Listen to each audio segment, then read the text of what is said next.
Le bruit sourd contre la porte de service a fait trembler la tasse de café fissurée entre mes mains. Dehors, la pluie de novembre s'abattait sur l'asphalte, transformant les néons fatigués du restaurant en longues traînées de couleurs artificielles. J'étais seule, épuisée par un service de 12 heures, le corps endolori par une fatigue qui semblait s'être incrustée dans mes os depuis des années. Un autre coup, plus insistant cette fois, a fait vibrer le métal. La prudence m'hurlait de ne pas bouger, d'appeler la police, de me barricader. Mais une sorte de pressentiment, une curiosité morbide, m'a poussé à jeter un œil par le judas. Ce que j'ai vu a glacé mon sang. Un homme, immense et sombre, s'appuyait contre le mur de briques, une main pressée sur son flanc d'où suintait une tache sombre sur son costume coûteux. Mais ce n'était pas lui qui a capté mon attention, c'était la petite fille qu'il tenait blottie contre sa poitrine, son visage pâle et ses grands yeux terrifiés fixés sur l'obscurité de la ruelle. Il a levé la tête, son regard croisant le mien à travers la petite lentille, et dans ses yeux, je n'ai pas vu de menace, mais une supplique désespérée qui a brisé toutes mes défenses. Mon premier réflexe a été de reculer. Ma vie était déjà un enchevêtrement de dettes écrasantes, héritées des soins médicaux de ma mère et d'une solitude si profonde qu'elle en était devenue assourdissante. Je n'avais pas besoin de ça. Un homme blessé, visiblement en fuite, était le genre de problème qui pouvait faire basculer une existence précaire comme la mienne dans le chaos absolu. J'ai pensé à mon loyer en retard, aux lettres de créanciers qui s'empilaient sur ma table. Aider cet homme était une folie. Mais ensuite, mon regard est retourné vers la petite fille. Son silence, sa fragilité, la façon dont ses petites mains s'agrippaient au revers de la veste de son père, cela a touché une corde sensible, une corde que je pensais rouillée par l'amertume.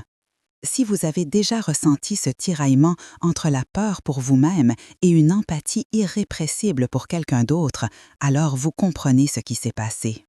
Si cette histoire résonne en vous, je vous invite à vous abonner et à aimer cette vidéo, car votre soutien m'aide à partager ces moments qui nous définissent. J'ai déverrouillé la porte, sachant que je venais peut-être de signer ma propre condamnation. Le faire entrer a été une épreuve. Il était lourd, chaque mouvement arrachant un grognement sourd à sa poitrine, mais il n'a jamais lâché sa fille. Le trajet silencieux et tendu à travers les rues désertes jusqu'à mon petit appartement à quelques pâtés de maison de là semblait durer une éternité. La pluie nous trempait jusqu'aux os, lavant le sang de sa chemise pour le mêler à l'eau sale des caniveaux. L'odeur de la pluie, du métal et de quelque chose de plus âcre, la peur peut-être, emplissait l'air. Ses chaussures italiennes polies, maintenant souillées et éraflées, semblaient totalement déplacées sur le trottoir fissuré de mon quartier.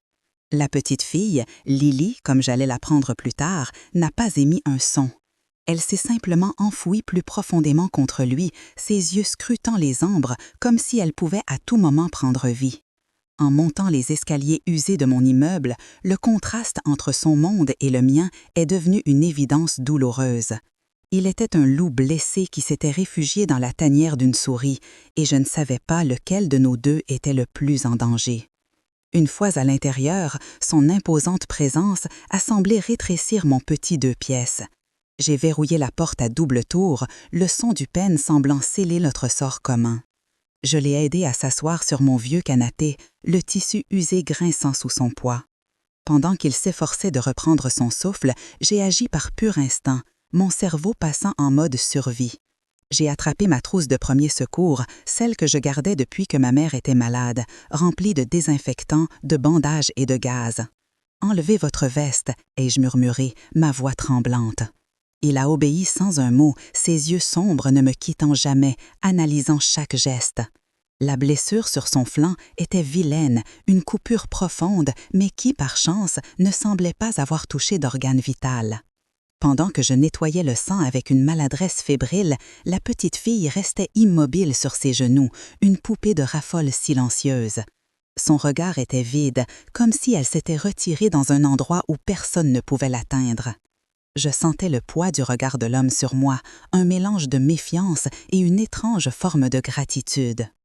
Après avoir bandé sa blessure du mieux que je pouvais, un silence pesant s'est installé dans la pièce, seulement rompu par le tic-tac de mon horloge de cuisine et le murmure de la pluie contre la vitre. L'adrénaline retombait, laissant place à une peur froide et rationnelle. J'avais un étranger armé et blessé dans mon salon. Pourtant, quand j'ai regardé la petite fille, toujours recroquevillée et tremblante, mon cœur se serra. J'ai laissé vous les deux sur le canapé et je suis allée dans ma petite cuisine. J'ai fait chauffer du lait, y ajouter du chocolat en poudre, un geste simple et réconfortant hérité de mon enfance. J'ai versé le liquide fumant dans ma tasse préférée, celle sans aucune fissure, et je me suis approchée doucement. « Pour toi », ai-je dit à la petite en lui tendant la tasse. Elle a hésité, ses grands yeux se levant vers son père, qui a donné un imperceptible signe de tête. Ses petits doigts ont effleuré les miens en prenant la tasse, et pour la première fois, j'ai vu une lueur de vie dans son regard.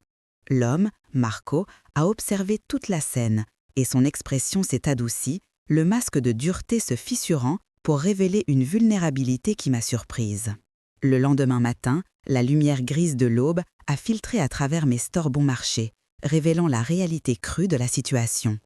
J'avais passé la nuit dans un fauteuil, trop effrayée pour dormir, à les regarder. La petite fille s'était endormie, blottie contre son père, qui était resté éveillé, une sentinelle silencieuse dans mon salon. Quand nos regards se sont croisés, la douceur de la nuit avait disparu. Son visage était redevenu un masque de granit, ses yeux froids et calculateurs. Il s'est levé avec précaution, a déposé délicatement sa fille sur le canapé et s'est approché de moi. « Je m'appelle Marco Bellini », a-t-il dit, sa voix basse et grave résonnant dans la petite pièce. Ce nom ne me disait rien, mais la façon dont il l'a prononcé, avec un poids d'autorité indéniable, m'a fait comprendre qu'il n'était pas un homme ordinaire. En nous aidant, vous vous êtes mise dans une situation extrêmement dangereuse. Les gens qui m'ont fait ça ne reculeront devant rien pour finir le travail. Et maintenant, ils savent qu'il y a un témoin. Chaque mot était comme un éclat de glace, et la peur que j'avais tenue à distance pendant la nuit est revenue en force, me serrant la gorge. Il a vu la panique dans mes yeux et son expression n'a pas changé. Il n'y avait ni pitié, ni excuse, seulement une évaluation froide des faits. Je ne peux pas vous laisser ici, ce ne serait plus sûr, ni pour vous, ni pour ma fille. Il a fait une pause, me laissant absorber toute l'horreur de cette déclaration. Ma vie, ma routine solitaire mais prévisible, venait d'être pulvérisée. Il a sorti un portefeuille de sa veste, en a extrait une liasse de billets qui aurait pu payer mon loyer pendant 1 an et l'a posée sur la table. C'est pour les ennuis, mais j'ai une proposition plus permanente. Il s'est tourné vers sa fille, qui commençait à s'agiter dans son sommeil. Lily n'a parlé à personne depuis la mort de sa mère il y a 1 an. Hier soir, elle a bu le chocolat que vous lui avez préparé. Vous avez quelque chose qu'aucune nounou ou psychologue n'a réussi à atteindre. J'ai besoin de ça. Je vais effacer toutes vos dettes, vous donner une sécurité que vous n'auriez jamais pu imaginer. En échange, vous restez avec Lily. Vous devenez son refuge, son havre de paix, jusqu'à ce que je règle mes problèmes. Il me présentait une cage dorée, une issue à tous mes soucis financiers, au prix de ma liberté et de ma sécurité. Mon regard a oscillé entre l'argent sur la table et le visage endormi de la petite fille, et j'ai compris que je n'avais plus le choix. L'argent sur la table basse semblait me narguer, une insulte brillante à ma misère. Mon cœur battait à tout rompre, un tambour de guerre contre mes côtes. J'ai secoué la tête, repoussant l'offre comme un poison. « Reprenez votre argent, monsieur Bellini, je ne suis pas à vendre. » Ma voix était plus ferme que je ne l'aurais cru, imprégnée d'une fierté que je pensais avoir perdue depuis longtemps. J'ai fait ce que n'importe qui aurait fait. Vous êtes blessé, votre fille a peur, c'est de l'humanité, pas une transaction commerciale. Maintenant, je vous demande de partir. Je savais que c'était insensé. Il avait raison, le danger était réel. Mais accepter son marché, c'était renoncer à la seule chose qu'il me restait, mon autonomie, aussi précaire soit-elle. C'était admettre que je ne pouvais pas m'en sortir seule, une vérité que je combattais chaque jour. Il m'a observé, son regard sombre et insondable, ne trahissant aucune émotion. Il n'a pas insisté, n'a pas argumenté, il a simplement hoché la tête, a rassemblé les billets, puis a délicatement soulevé Lily, toujours endormie. À la porte, il s'est retourné. « Soyez prudente, Helena. Le monde que j'habite ne pardonne pas les actes de gentillesse. » Puis, il a disparu dans le couloir, me laissant seule avec le silence et la terrible sensation d'avoir commis une erreur monumentale. La réalité de son avertissement ne s'est pas fait attendre. Le lendemain, En arrivant au restaurant, j'ai trouvé mon casier vidé, mes affaires entassées dans une boîte en carton. Mon patron, un homme lâche, qui évitait habituellement mon regard, m'attendait près de la cuisine. « Elena, je suis désolée, on ne peut plus te garder. » Il a refusé de me donner une raison valable, marmonnant des excuses confuses sur des restructurations et des plaintes de clients. Mais je voyais la peur dans ses yeux. Quelqu'un lui avait parlé. Peut-être des hommes en costume sombre lui avaient posé des questions, ou peut-être la simple rumeur de ma connexion avec l'incident de la ruelle avait suffi. J'ai tenté de protester, de faire appel à mes années de service loyal, aux heures supplémentaires non payées, à ma fiabilité. En vain. Il a glissé une maigre enveloppe contenant ma dernière paye dans ma main et m'a presque poussé vers la sortie. Je me suis retrouvée sur le trottoir, sous un ciel gris et menaçant, la boîte en carton, le goût amer de l'injustice dans la bouche. En une seule nuit, j'étais passée de l'anonymat à l'ostracisme. J'avais perdu mon unique source de revenus, mon seul semblant de stabilité, pour un acte de compassion qui semblait maintenant d'une stupidité suicidaire. Le retour à mon appartement n'a fait qu'aggraver mon désespoir. Une feuille de papier blanc, pliée et collée sur ma porte, flottait sinistrement au gré des courants d'air du couloir. C'était un avis d'expulsion. Mon propriétaire, qui avait jusqu'alors toléré mes retards de paiement occasionnels, exigeait soudainement le paiement intégral sous 48 heures, faute de quoi il entamerait une procédure judiciaire. La coïncidence était trop flagrante pour être ignorée. Quelqu'un tirait les ficelles, démantelant ma vie pièce par pièce avec une efficacité terrifiante. C'était comme si un prédateur invisible s'amusait avec sa proie, la cernant, lui coupant toutes les issues avant de porter le coup de grâce. Pour couronner le tout, mon téléphone a sonné. C'était mon ex, un homme dont j'avais mis des mois à me défaire, attiré par le malheur comme un vautour. Il avait entendu dire que j'avais des problèmes et proposé son aide, une offre empoisonnée que je savais assortie de conditions inacceptables.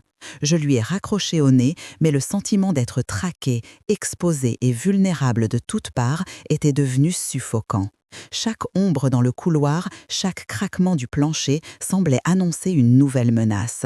Et la solitude de mon petit appartement n'était plus un réconfort, mais une prison.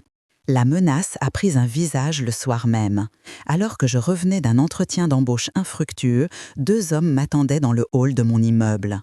Ils n'avaient pas l'allure sophistiquée de Marco. Ils étaient bruts, vêtus de survêtements bon marché et dégageaient une aura de violence mesquine.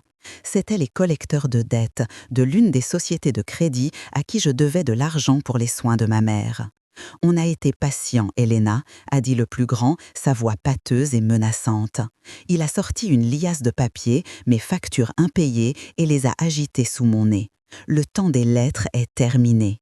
Son partenaire m'a bloqué le passage vers l'escalier, un sourire cruel étirant ses lèvres. J'ai essayé de rester calme, de négocier, de promettre des paiements que je savais impossibles à honorer. Mais il n'écoutait pas. Le premier a attrapé mon bras, sa poigne se resserrant comme un étau. Peut-être qu'une petite visite à l'hôpital te rafraîchira la mémoire sur tes obligations. La peur pure et glaciale m'a paralysée. Ce n'était plus une question de chiffres sur une feuille de papier. C'était physique, immédiat, et il n'y avait personne pour m'aider. C'était le point le plus bas de ma vie, le moment où la dignité s'efface pour laisser place à la terreur animale. Alors que la main du voyou se resserrait sur mon bras, le bruit feutré d'une portière de voiture se fermant dans la rue a attiré notre attention. Une berline noire, d'un luxe ostentatoire et totalement déplacée dans mon quartier, était garée le long du trottoir. La portière arrière s'est ouverte et Marco Bellini en est sorti. Il n'a pas couru, il n'a pas crié. Il a simplement marché vers l'entrée de l'immeuble, ses pas lents et délibérés résonnant sur le béton. Il portait un costume impeccable, sans aucune trace de la blessure de la veille, et son visage était un masque de fureur contenue. La transformation était stupéfiante. L'homme vulnérable et blessé de mon appartement avait disparu, remplacé par un prédateur au sommet de sa chaîne alimentaire. Les 2 brutes qui me tenaient ont semblé se figer, leur arrogance s'évaporant instantanément face à cette présence écrasante. Leurs mains m'ont lâché, mais ils sont restés figés sur place, pris au piège entre leur mission et une peur primale. Marco s'est arrêté à quelques mètres, ses yeux passant de leur visage blême au bleu qui commençait déjà à se former sur mon bras. Un silence glacial est tombé et dans ce silence, j'ai compris que la violence qu'il s'apprêtait à déchaîner ne serait ni petite ni mesquine. Marco n'a pas levé la voix. Il s'est approché des deux hommes, son calme rendant la scène encore plus terrifiante. « Vous travaillez pour Santoro, n'est-ce pas » a-t-il demandé, son ton si bas qu'il était à peine audible. Les hommes ont dégluti, incapables de répondre. Dites-lui que les dettes d'Elena sont réglées, intégralement, et dites-lui aussi que si l'un de vous ou l'un de ses employés s'approche à moins de 100 mètres d'elle, je considérerai cela comme une intrusion sur mon territoire. Il a fait une pause, laissant le poids de ses mots s'installer. Santoro sait ce que cela signifie. Puis, il a sorti une liasse de billets de sa poche, bien plus que ce que je devais, et l'a jetée aux pieds du premier homme. C'est pour le dérangement. Maintenant, disparaissez. Ils n'ont pas demandé leur reste. Ils ont ramassé l'argent avec des mains tremblantes et ont fui comme des rats. Marco ne les a pas regardés partir. Ses yeux étaient fixés sur moi, sur la marque sur mon bras. Une colère froide et silencieuse émanait de lui, une rage non dirigée contre moi, mais contre le monde qui avait osé me toucher. Il a doucement tendu la main, non pas pour me saisir, mais pour effleurer le bleu de ses doigts, un geste d'une délicatesse inattendue qui contrastait violemment avec la menace qu'il venait. Il m'a raccompagnée jusqu'à mon appartement en silence. Une fois à l'intérieur, il a vu l'avis d'expulsion sur la porte, la boîte en carton contenant les restes de ma vie professionnelle. Son expression s'est durcie encore davantage. Il n'a pas eu besoin de dire « je vous l'avais dit ». La situation parlait d'elle-même. Ma tentative d'indépendance s'était soldée par une destruction totale en moins de 24 heures. « Ce n'est que le début, Elena », a-t-il dit, sa voix grave remplissant le petit espace. « Ils savent que vous m'avez aidé. Pour eux, vous êtes une faille dans ma défense, un levier à actionner. Ils ne s'arrêteront pas. Ils vous prendront votre travail, votre maison, votre sécurité, jusqu'à ce qu'il ne vous reste plus rien. Et ensuite, ils s'en prendront à vous physiquement encore et encore pour m'atteindre. » Chaque mot était un clou enfoncé dans le cercueil de mon ancienne vie. Il a balayé la pièce du regard, un regard qui semblait voir toute la fragilité de mon existence. L'offre que je vous ai faite hier n'était pas une proposition d'affaires, c'était une bouée de sauvetage, la seule que vous aurez. Venez avec moi, laissez-moi vous protéger, laissez-moi protéger Lily à travers vous. Il n'y a plus d'autre chemin. Mon esprit était un champ de bataille. La fierté luttait contre la survie, la peur de l'inconnu contre la terreur du connu.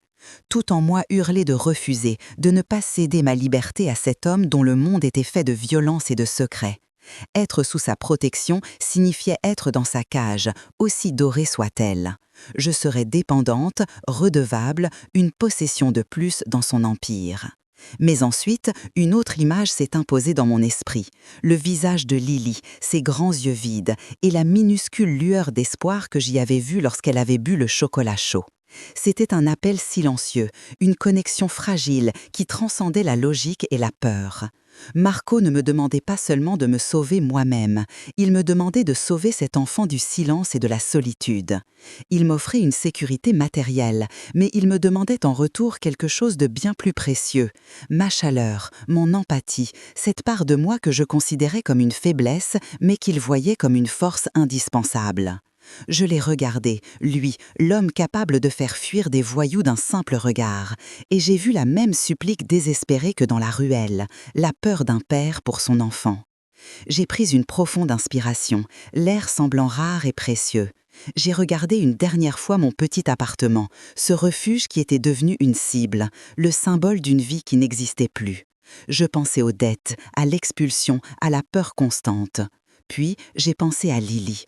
Le choix était impossible, mais il était aussi inévitable. Renoncer à ma liberté pour la sécurité, échanger ma solitude contre une famille dangereuse. C'était un pacte faustien, un marché avec l'ombre elle-même. J'ai levé les yeux vers Marco, dont le visage était toujours impassible, mais dont le regard trahissait une tension intense. Il attendait ma décision, le sort de nos 3 vies suspendues à un seul mot. Un sentiment de résignation m'a envahi, non pas la défaite amère, mais l'acceptation lucide d'une nouvelle réalité. « D'accord », ai-je soufflé, le mot à peine audible, mais résonnant comme un coup de tonnerre dans le silence de la pièce. « J'accepte. » Je n'ai pas souri, lui non plus. Il a simplement hoché la tête, un poids semblant se soulever de ses épaules. Il m'a tendu la main, et en la prenant, j'ai senti le contact froid et solide de son monde se refermer sur le mien. Je venais de franchir une porte sans retour. Quitter mon appartement a été comme arracher un pansement sur une plaie ouverte.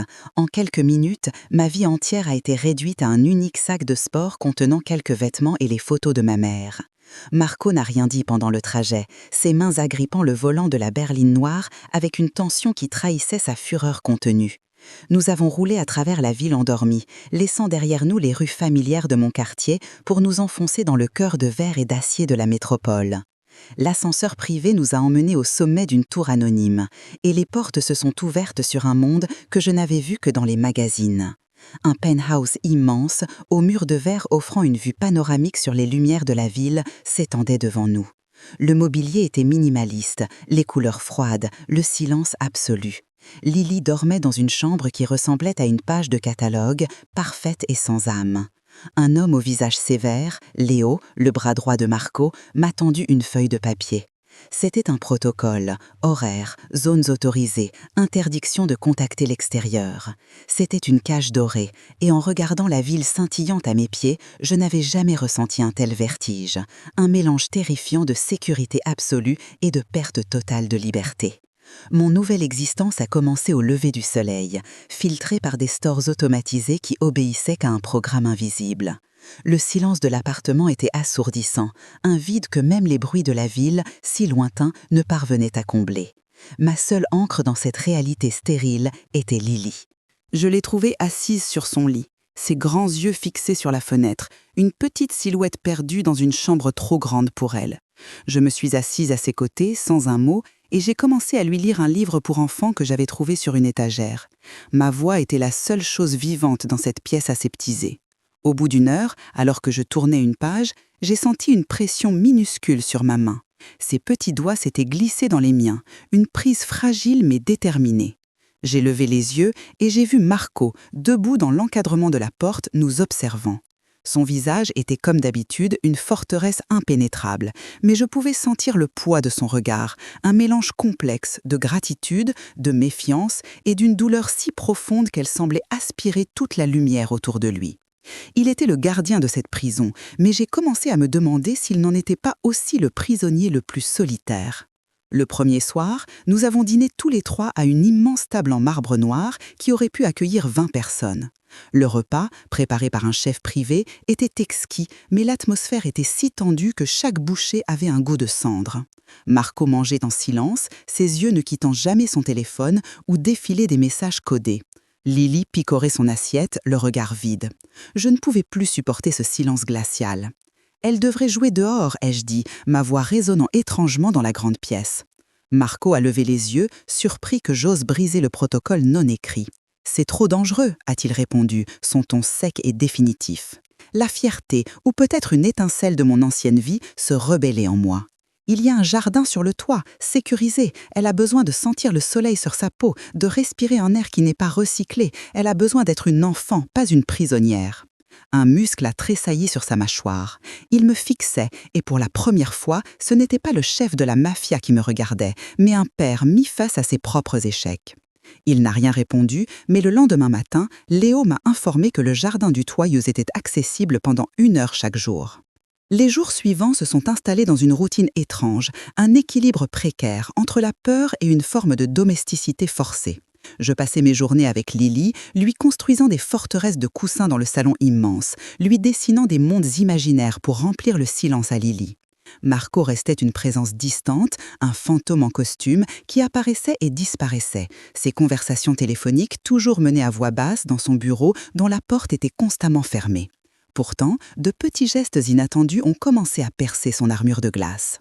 Un soir, alors que je m'étais endormie dans un fauteuil en lisant un vieux livre de poche que j'avais apporté, je me suis réveillée couverte d'un plaid en cachemire d'une douceur incroyable. Une autre fois, après m'avoir entendu fredonner une berceuse que ma mère me chantait, j'ai trouvé une vieille boîte à musique sur ma table de chevet qui jouait exactement la même mélodie. Il ne disait jamais rien, n'admettait jamais ses attentions, mais elles étaient là, des messages silencieux dans notre prison de luxe. Chaque geste me déstabilisait un peu plus, me forçant à voir l'homme derrière le monstre, un homme qui observait, qui écoutait et qui, à sa manière maladroite et silencieuse, essayait peut-être de prendre soin de moi. La fragilité de notre sanctuaire m'a été rappelée une semaine plus tard. J'étais dans la cuisine, préparant un chocolat chaud pour Lily, lorsque Léo est entré en trombe dans l'appartement, le visage plus sombre que d'habitude. Il s'est précipité vers le bureau de Marco sans même me jeter un regard. La porte s'est refermée, mais pas assez vite. J'ai entendu un nom prononcé avec un venin glacial par Léo, Sokolov. Puis un silence, suivi de la voix de Marco, basse et dangereuse, un grondement de prédateur. Où ? Je n'ai pas entendu la réponse, mais quelques instants plus tard, Marco est sorti de son bureau. Il avait enlevé sa veste et je pouvais voir le pistolet dans son holster d'épaule. Son visage était dépourvu de toute émotion, mais ses yeux brûlaient d'une fureur froide et calculée qui m'a glacé le sang. Il a traversé le salon sans un mot pour moi ou pour sa fille et a disparu dans l'ascenseur avec Léo. Ce soir-là, la cage dorée a semblé rétrécir, ses murs de verre devenant soudainement fragiles. Le nom Sokolov résonnait dans ma tête, le nom d'une menace sans face qui venait de se rappeler à notre bon souvenir, prouvant que peu importe la hauteur de la tour, le mal pouvait toujours trouver un moyen d'entrer. Cette nuit-là, Marco n'est pas rentré. J'ai couché Lily, qui semblait sentir la tension ambiante, et je suis restée assise dans le salon, regardant les lumières de la ville sans les voir. L'immense appartement était devenu oppressant, chaque ombre une menace potentielle. Pour combattre l'angoisse, j'ai fait ce que j'avais toujours fait dans les moments de crise. J'ai cuisiné. J'ai fouillé la cuisine high-tech, trouvant des ingrédients simples parmi les produits de luxe, et j'ai préparé le ragoût que ma mère faisait quand j'étais malade. L'odeur familière et réconfortante a lentement chassé le parfum stérile de l'appartement, le remplissant d'une chaleur humaine. Marco est rentré aux premières lueurs de l'aube, l'air épuisé, une nouvelle coupure sur la joue. Il s'est arrêté net en sentant l'odeur. Sans un mot, il s'est servi une assiette et s'est assis à la table de marbre. Il a mangé en silence, les yeux fermés, comme s'il savourait plus qu'un simple repas. C'était un souvenir, un écho d'une autre vie. Quand il a fini, il a levé les yeux vers moi. « Merci », a-t-il murmuré. Et dans ce simple mot, j'ai entendu toute la solitude et le poids du monde qu'il portait sur ses épaules. C'était la première fissure dans le mur entre nous, un moment de vulnérabilité aussi bref que précieux. La trêve a été de courte durée. Le lendemain après-midi, pendant que Lily et moi étions dans le jardin sur le toit, un drone est apparu, planant à quelques mètres de nous. Ce n'était pas un jouet. C'était un appareil professionnel, son objectif noir fixé sur nous comme l'œil d'un insecte malveillant. J'ai immédiatement attrapé Lily et l'ai plaquée contre moi, me précipitant vers la porte d'accès. Avant que nous puissions l'atteindre, le drone a lâché un petit objet qui est tombé avec un bruit sourd sur les dalles de pierre. C'était une clé USB, attachée à une seule rose rouge, dont les pétales semblaient d'un rouge sang sous le soleil de l'après-midi.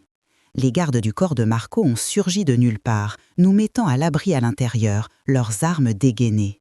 Léo a récupéré l'objet avec des pinces, comme s'il s'agissait d'une bombe. Plus tard, Marco m'a convoqué dans son bureau. Sur l'écran de son ordinateur tournait une vidéo. C'était un enregistrement de moi, pris quelques jours plus tôt, sortant de mon ancien restaurant après avoir été licencié. Le zoom était si puissant que je pouvais voir les larmes briller dans mes yeux. Le message était limpide, une promesse silencieuse de Viktor Sokolov. Nous savons qui elle est, nous savons où la trouver et nous savons comment elle vous est attachée. La réaction de Marco à cette violence flagrante de notre sécurité n'a pas été la panique, mais une fureur glaciale et méthodique. L'appartement s'est transformé en forteresse. De nouveaux gardes sont apparus, plus nombreux, leurs visages encore plus durs. Les protocoles se sont resserrés. Notre heure quotidienne dans le jardin a été supprimée. Les stores sont restés baissés en permanence, nous plongeant dans une pénombre perpétuelle. Je me sentais comme un oiseau dans une cage recouverte d'un drap. La suffocation était insupportable. Un soir, j'ai craqué. Je l'ai confronté alors qu'il passait en revue des plans de sécurité avec Léo. « Vous ne pouvez pas nous enfermer comme ça. Lily a besoin de voir le ciel. J'ai besoin de respirer. » Ma voix tremblait de rage et de claustrophobie.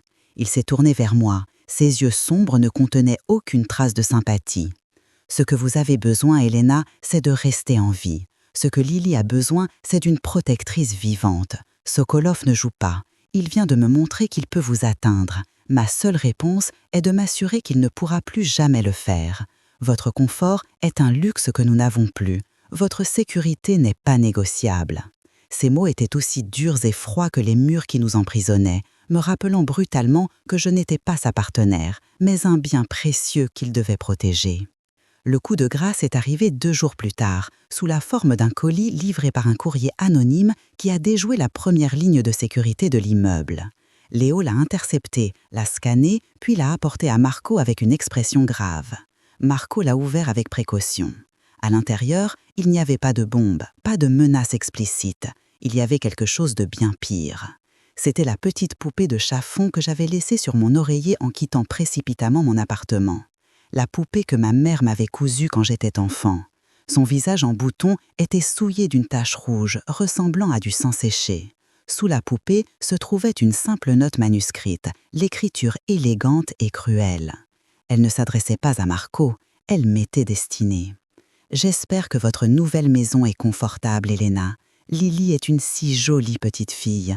Ce serait dommage que son histoire se termine comme celle de sa mère. » Le monde s'est mis à tourner. Ce n'était plus une guerre entre 2 hommes. Victor Sokolov m'avait personnellement invité dans son jeu macabre, faisant de moi non plus un levier, mais la cible principale. Et il venait de me montrer qu'il pouvait entrer dans mon passé pour détruire mon avenir. Le souffle coupé, j'ai fixé la poupée de Chaffon, ce vestige innocent de mon enfance, maintenant profané par une tache écarlate. La note de Sokolov était une lame de glace dans mes entrailles. Marco a arraché l'objet de mes mains tremblantes, son visage se transformant en masque de fureur si pure qu'elle semblait aspirer tout l'air de la pièce. Il n'a pas crié. Sa colère était un phénomène silencieux, une implosion d'une violence inouïe. Léo, sa voix était un murmure mortel. Protocole éclipse, immédiatement. Léo a blêmi, ses yeux s'écarquillant une fraction de seconde avant qu'il se précipite pour obéir. Je ne savais pas ce que signifiait ce protocole, mais la panique qui s'est emparée des gardes, leur mouvement devenant brusque et urgent, m'a tout dit. La forteresse de verre était devenue un piège. Marco m'a attrapé par le bras, sa poigne ferme mais pas brutale. « Prends Lily, ne la lâche sous aucun prétexte. » Ses yeux m'ont transpercé et pour la première fois, j'y ai vu plus que de la colère ou de la détermination. J'y ai vu une peur primale, la terreur d'un homme qui réalisait que les murs qu'il avait construits n'étaient que du sable face à la marée montante. Le chaos a éclaté quelques minutes plus tard. Ce n'était pas une attaque frontale, mais quelque chose de bien plus insidieux.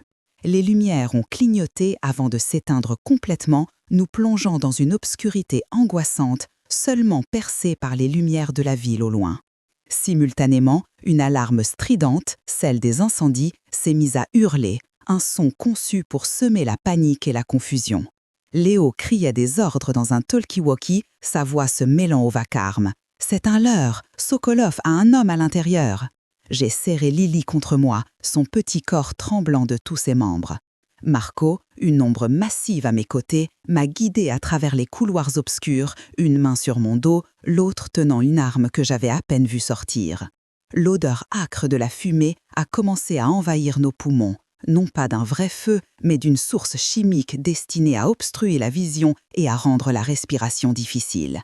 Notre sanctuaire, notre cage dorée, était violée de l'intérieur. Nous étions forcés de sortir, exactement là où Sokolov nous attendait, et chaque pas dans l'escalier de service métallique résonnait comme un compte à rebours vers notre propre fin. L'embuscade a eu lieu dans le parking souterrain. L'air y était glacial et sentait le béton humide et le danger. Les tirs ont éclaté sans avertissement, le bruit assourdissant résonnant contre les murs, les étincelles des balles ricochant sur le métal des voitures de luxe. Léo s'est effondré avec un cri de douleur, une tache sombre s'étendant rapidement sur sa cuisse.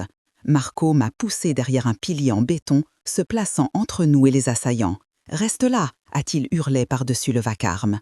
J'ai vu sa silhouette se mouvoir avec une efficacité brutale et terrifiante, un balai mortel dans la lumière clignotante des alarmes de sécurité.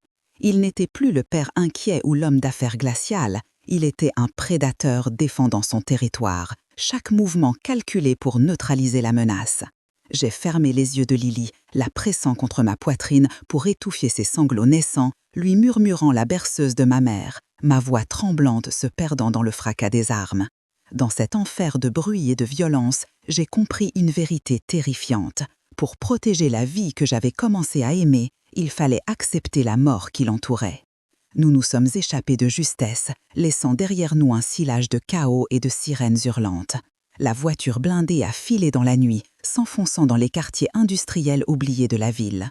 Marco nous a conduits dans un entrepôt anonyme, dont la façade délabrée cachait un petit appartement spartiate, un refuge de dernier recours. Le contraste avec le penthouse était brutal. Il n'y avait ici ni vue panoramique, ni mobilier design, seulement des murs nus, une odeur de poussière et le strict nécessaire. Le glamour de son monde s'était évaporé, ne laissant que la réalité crue de la danger. Pendant que Marco arrachait sa propre chemise pour faire un garrot sur la jambe de Léo, j'ai emmené Lily dans la seule chambre, les couchais sur un lit étroit et les veillais jusqu'à ce que ses tremblements s'apaisent. En revenant dans la pièce principale, j'ai vu Marco penché au-dessus de l'évier, l'eau rougie par le sang d'une coupure sur son avant-bras. Sans réfléchir, j'ai pris la trousse de secours et j'ai commencé à nettoyer la plaie. Nos doigts se sont effleurés et dans le silence pesant, un courant électrique a traversé l'espace qui nous séparait, une intimité née du feu et de la peur. Il n'a pas retiré son bras, il est resté immobile, me laissant le soigner, son regard intense fixé sur mes mains. Le masque de chef de guerre s'était fissuré, révélant une fatigue et une douleur qui semblaient bien plus profondes que ses blessures physiques. « Elle est morte comme ça », a-t-il murmuré, sa voix rauque brisant le silence. J'ai levé les yeux, confuse. Ma femme, Isabella, c'était une embuscade, comme ce soir. Mais je n'étais pas assez rapide. Sokolov n'était pas encore mon rival principal, juste un loup affamé en marge. Il voulait faire un exemple. Il a réussi. Il a détourné le regard, fixant un point invisible sur le mur. Elle est morte dans mes bras. Lily était à l'arrière de la voiture. Elle a tout vu. C'est pour ça qu'elle ne parle plus. Il m'avait confié son plus grand échec, sa blessure la plus purulente, le cœur sombre de sa rage et de sa surprotection. Il ne me voyait plus comme une employée ou une nécessité. Il me voyait comme une confidente, la seule personne à qui il pouvait avouer le poids écrasant de sa culpabilité. Je n'ai pas prononcé de paroles de réconfort vides de sens. La douleur qu'il venait de partager était trop sacrée pour être souillée par des platitudes. J'ai simplement fini de bander son bras, mes gestes lents et délibérés. Puis, ma main est restée sur la sienne, un contact simple, mais qui contenait toute la compassion que je ressentais. Ma mère est morte d'une maladie qui l'a rongée lentement, ai-je dit doucement, ma propre histoire se déversant en retour. Je suis restée à ses côtés, impuissante, à la regarder disparaître. La culpabilité de ne pas avoir pu la sauver, elle ne vous quitte jamais vraiment. On apprend juste à vivre avec. Nos regards se sont croisés, et dans cette reconnaissance mutuelle de la perte, les barrières qui nous séparaient se sont effondrées.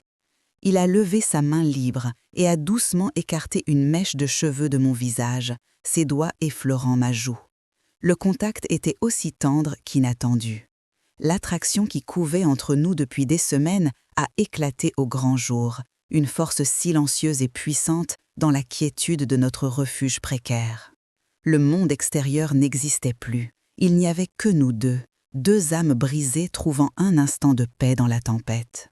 Le moment a été brisé par le crépitement du téléphone satellite de Léo. Il avait réussi à joindre l'un de ses contacts et son visage était livide. « Patron », a-t-il dit, la voix tendue, « ce n'est pas tout. Sokolov a fait plus que nous attaquer. » Il a tourné l'écran d'une tablette vers nous. Un article d'un blog à scandale bien connu était affiché, avec une photo de moi prise au téléobjectif entrant dans l'immeuble de Marco des semaines plus tôt. Le titre était sensationnaliste. L'arme secrète de Bellini, la serveuse mystérieuse qui a capturé le cœur du roi de la pègre. L'article était un tissu de demi-vérités et de spéculations vénéneuses, me décrivant comme une manipulatrice ou une compagne secrète. Mais le message sous-jacent était clair et dévastateur. Mon anonymat était mort.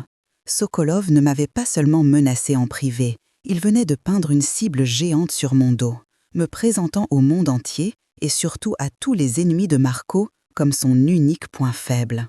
Notre lien, à peine reconnu dans le secret de cet entrepôt, était désormais une vulnérabilité publique, une arme que Sokolov brandissait pour que tous la voient.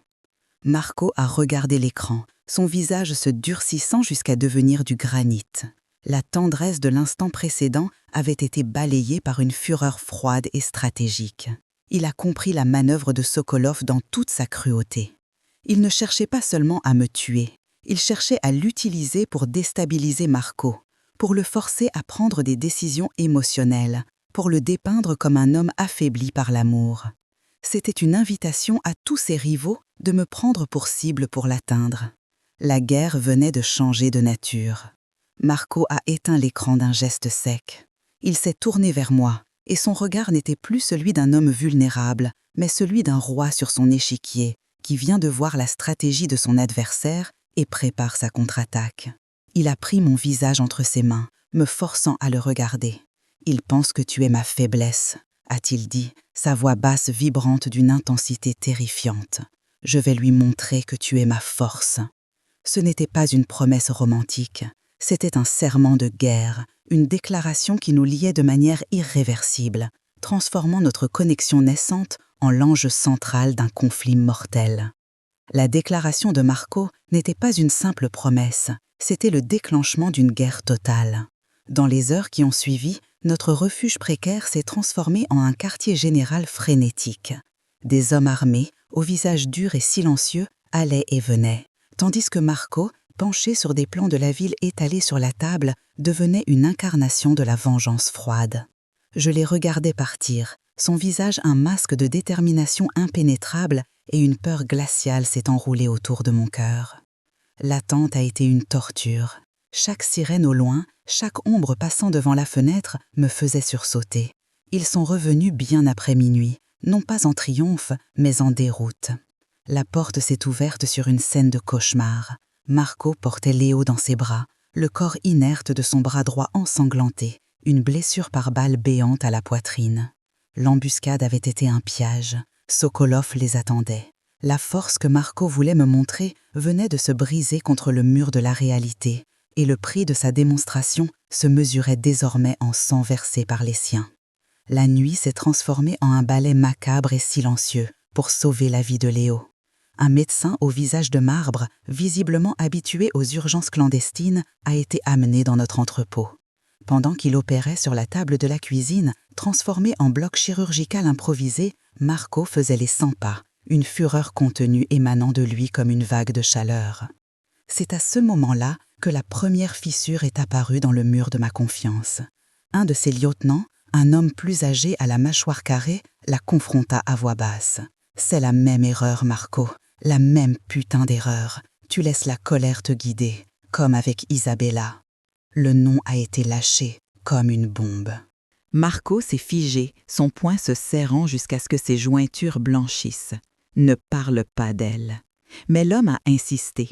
Il t'a provoqué en utilisant cette femme et tu as foncé tête baissée exactement comme il l'avait prévu.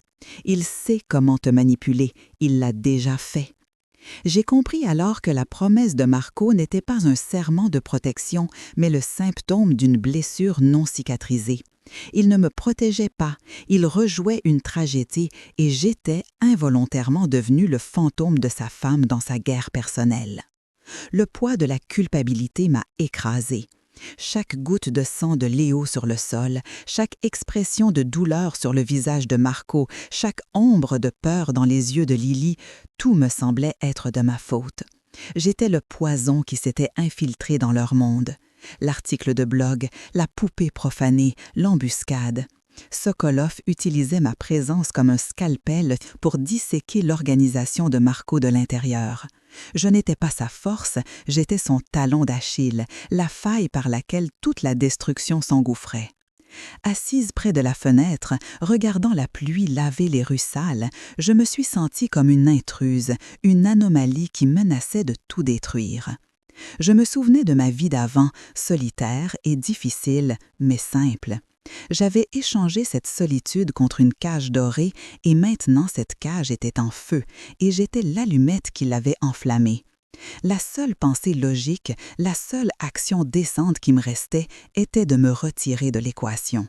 Si j'étais la cible, alors je devais disparaître pour que la cible n'existe plus. C'était la seule façon de les sauver, de mettre fin à l'hémorragie que j'avais provoquée. Ma décision s'est solidifiée lorsque Marco est revenu de l'extérieur, son visage plus dur et plus fermé que jamais. Le poids de l'échec et la peur pour Léo l'avaient transformé, le ramenant à l'homme froid et calculateur qu'il était avant que nos mondes ne se heurtent. Il s'est approché de moi sans la moindre trace de la tendresse que nous avions partagée. Léo va s'en sortir, mais il est hors de combat. Sokolov sait où nous sommes, ce n'est qu'une question de temps. Il a fait une pause, son regard balayant la pièce avant de se poser sur Lily qui dormait sur le canapé. J'ai pris des dispositions. Un avion privé partira demain à l'aube. Il emmènera Lily en Suisse dans un pensionnat sécurisé. Elle y restera jusqu'à ce que tout soit terminé. Chaque mot était un coup de poignard. Il ne m'a pas consulté. Il ne m'a pas inclus dans ce nous. Il m'a simplement informé d'une décision qui m'arrachait la seule raison pour laquelle j'avais accepté ce pacte. Dans son esprit, je n'étais plus la protectrice de Lily, mais une simple variable dans son équation de sécurité, une variable qu'il était en train d'éliminer. Le lien que nous avions tissé venait d'être sectionné par la lame froide de sa logique impitoyable. Cette nuit-là, pendant que Marco veillait sur Léo et que le reste de la maison était plongé dans un silence lourd de tension, j'ai agi. Je n'avais presque rien à emporter. Ma vie tenait dans un petit sac à dos que j'avais gardé. J'ai pris le peu d'argent que j'avais sur moi et j'ai écrit une courte note sur un morceau de papier déchiré que j'ai laissé sur mon oreiller. Vous aviez raison, le monde que vous habitez ne pardonne pas les actes de gentillesse. Je suis la preuve vivante de votre erreur. Ne me cherchez pas. Laissez-moi redevenir un fantôme. C'est le seul moyen pour vous et Lily d'être en sécurité. Adieu, Marco. Mon plus grand déchirement a été de quitter Lily. Je me suis glissée dans sa chambre, j'ai embrassé son front chaud et j'ai lutté contre les larmes qui menaçaient de me submerger. Lui murmurer un adieu silencieux a été l'acte le plus difficile de ma vie. Puis, comme une voleuse, je me suis éclipsée par une porte de service, retournant dans la nuit pluvieuse d'où j'étais venue, laissant derrière moi la seule famille que j'ai jamais eue, dans l'espoir désespéré que mon absence serait leur salut. Lorsque Marco a découvert ma disparition aux premières lueurs de l'aube, sa réaction a été une tempête silencieuse. Il a trouvé la note, l'a lue une première fois avec une incrédulité glaciale, puis une seconde fois avec une rage qui a fait trembler ses mains. Il a balayé du revers de la main les objets sur la table de chevet, un vase se brisant au sol avec un bruit qui a semblé réveiller toute la maison. Mais sa fureur s'est rapidement éteinte, laissant place à un vide dévastateur. Il s'est assis sur le bord du lit vide, la lettre froissée dans son poing, le regard perdu dans le vague. Il a compris. Il a compris qu'elle ne l'avait pas fui par peur pour elle-même, mais par amour pour eux. Il a compris que sa décision de séparer Elena de Lily, sa tentative de reprendre le contrôle par la froideur et la distance, avait été la trahison finale, le coup qui l'avait poussé à partir. Sokolov n'avait pas besoin de la kidnapper ou de la tuer. Il avait simplement exercé une pression suffisante pour que Marco, dans sa panique et sa culpabilité, la chasse lui-même. Il était seul, son armée affaiblie, son cœur exposé, et son ennemi venait de remporter la victoire la plus écrasante sans tirer un seul coup de feu. Je me suis retrouvée dans une gare routière sordide à l'autre bout de la ville, l'odeur de désinfectant et de désespoir flottant dans l'air. J'étais redevenue invisible, une silhouette parmi d'autres, fuyant quelque chose. Mais l'anonymat que je cherchais était une illusion. Je n'étais plus la serveuse que personne ne remarquait, j'étais la femme de l'article, le point faible de Marco Bellini, une cible marquée au fer rouge. Assise sur un banc en plastique dur, attendant un bus pour n'importe où, j'ai senti un frisson parcourir mon échine, la sensation d'être observée. J'ai lentement levé la tête. De l'autre côté de la salle d'attente, un homme me fixait. Il n'avait pas l'air d'un voyou ordinaire.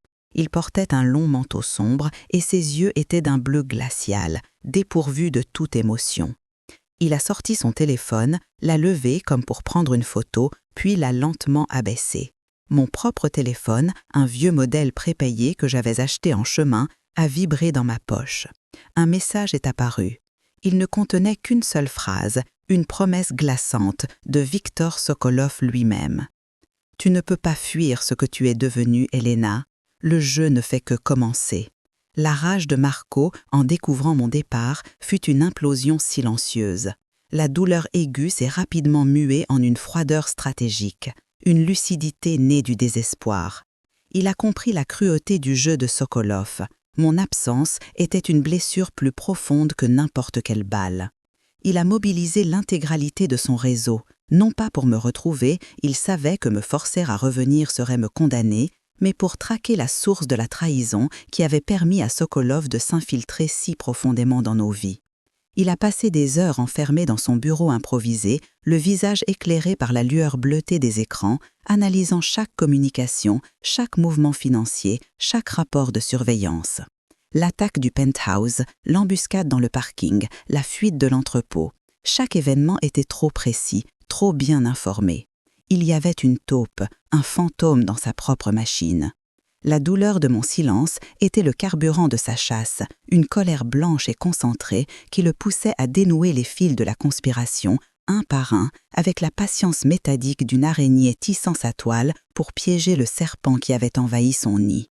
Il n'était plus seulement un chef de la mafia protégeant son territoire. Il était un homme qui se battait pour racheter l'âme de sa famille. Pendant ce temps, isolé et traqué, j'ai compris que la fuite était une illusion. Le message de Sokolov était une laisse invisible, me rappelant que j'étais sa marionnette.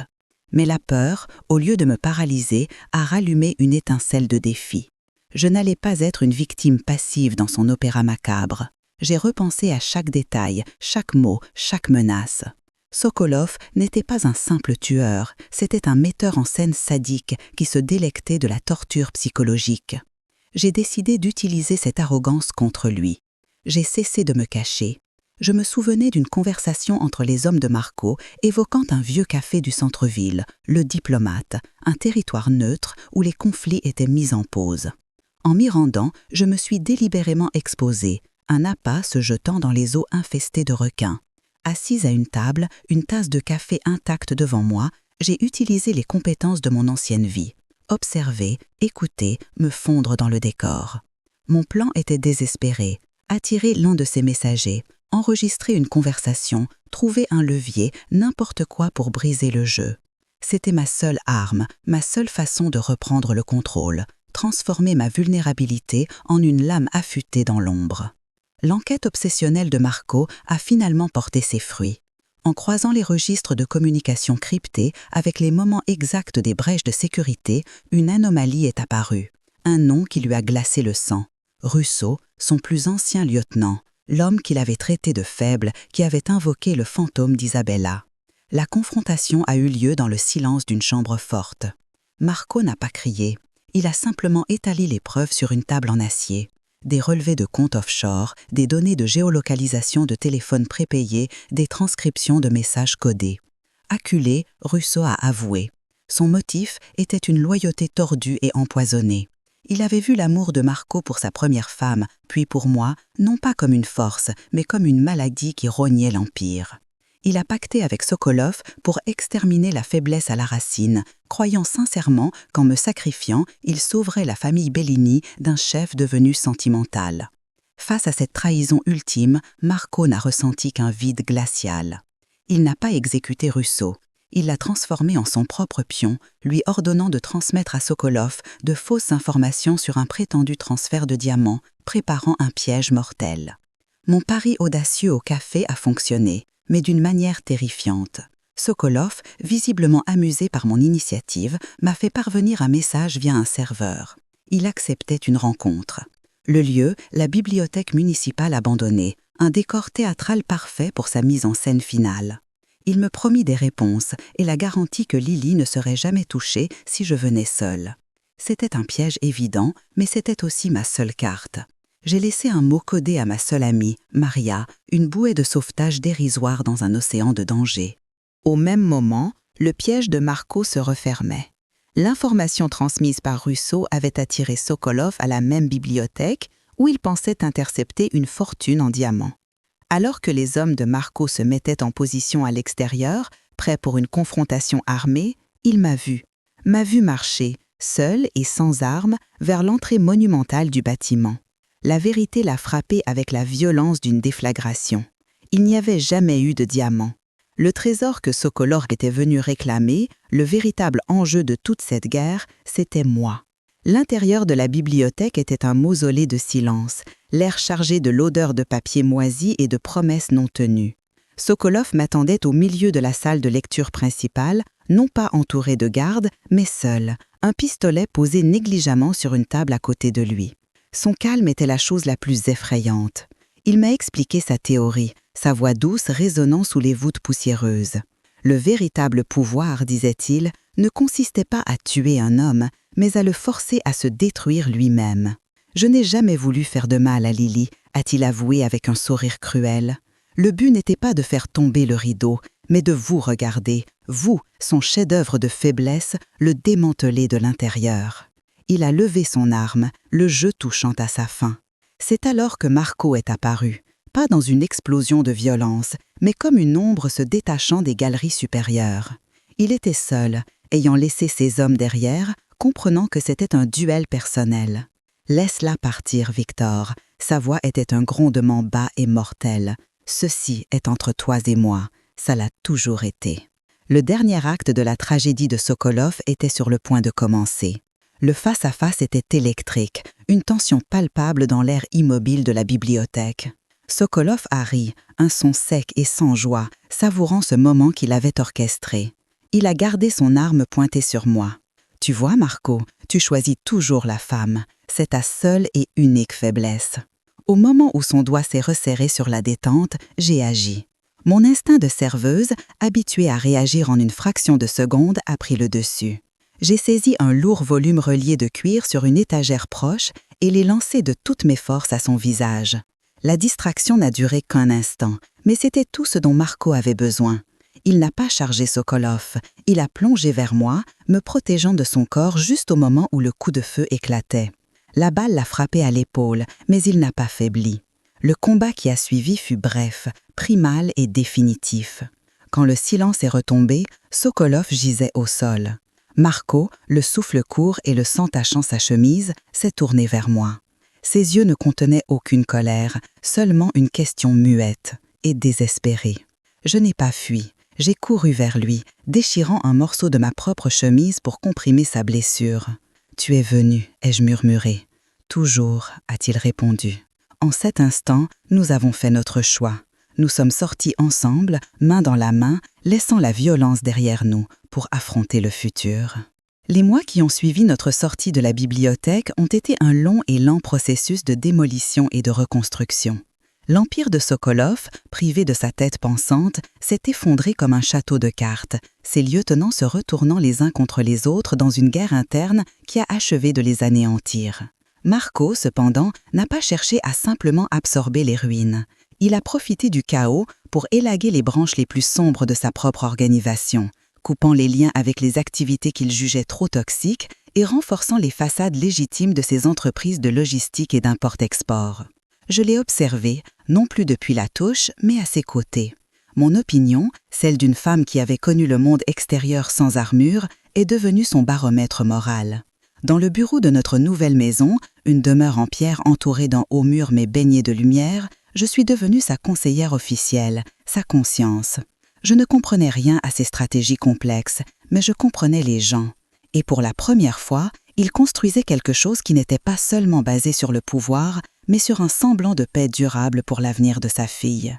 Ma propre reconstruction a pris une forme plus concrète, une ancre dans ce nouveau monde qui était à la fois le sien et le nôtre. Avec son soutien silencieux mais total, j'ai racheté un petit restaurant qui était au bord de la faillite, non loin de notre maison.